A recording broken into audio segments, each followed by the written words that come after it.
Tahukah kita bahwa Indonesia memiliki 2.397 muara sungai? Sayangnya, sebagian besar dari titik-titik pertemuan air sungai dan laut ini belum dimanfaatkan secara maksimal.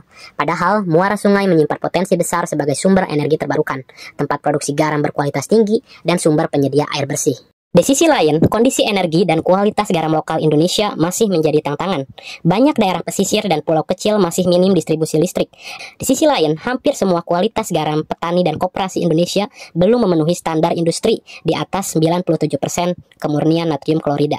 Akhirnya ini membuat nilai jual garam tersebut menjadi rendah, akibat kemurnian yang hanya berkisar di bawah 94%. Diperparah dengan kontaminasi warna dan logam berat.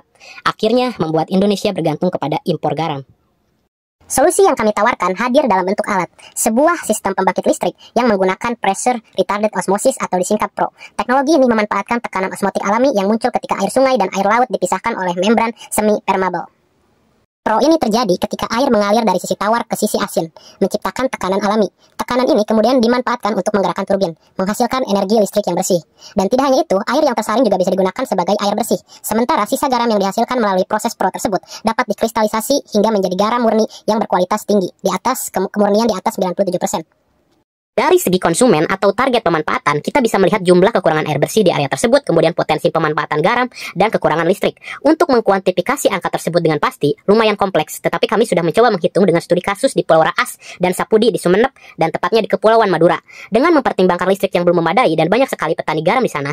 Jadi, di sana sebanyak 25 desa belum dialiri listrik PLN. Kebanyakan dari mereka memakai penerangan tradisional dan genset. Listrik rata-rata hidup 12 jam sehari, dan paling parah ada yang hanya 1 jam. Di sana memang ada PLTD, tetapi pemadaman dan perbaikan menjadi tantangan tersendiri. Di pulau itu juga terdapat lahan tambak garam seluas 1.701 hektar area. Semuanya tersebar di berbagai kecamatan pesisir dan pulau.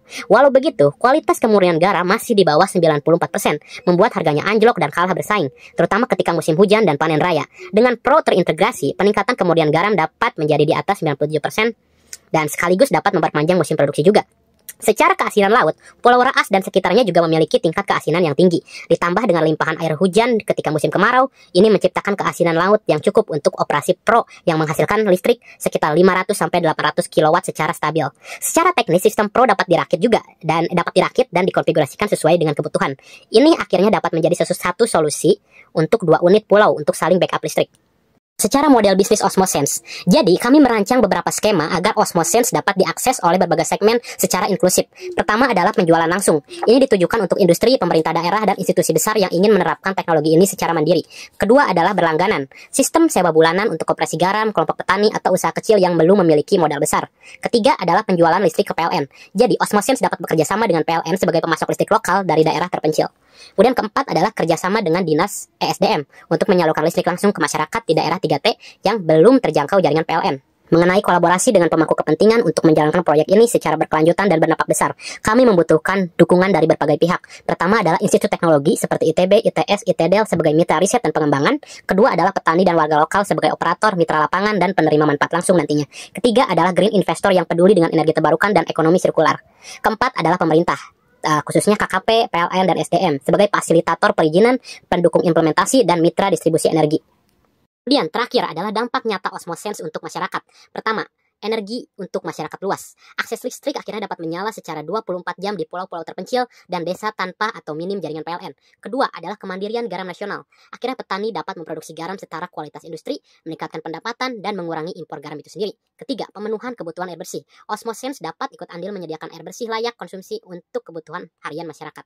Keempat, nilai ekonomi dari mineral tambahan. Produk seperti magnesium sulfat, kalium, dan bromin memiliki pasar dan nilai komersial yang tinggi, dan itu bisa didapatkan lewat proses PRO itu sendiri. Kemudian pada akhirnya, Osmosense bukan hanya inovasi teknologi, tapi juga solusi sosial ekonomi. Dengan memanfaatkan sumber daya alam yang melimpah, namun selama ini terabaikan, yaitu adalah muara sungai, akhirnya kita bisa menjawab 3 tantangan sekaligus. Pertama, krisis energi. Kedua, kekurangan air bersih. Ketiga, kualitas garam nasional.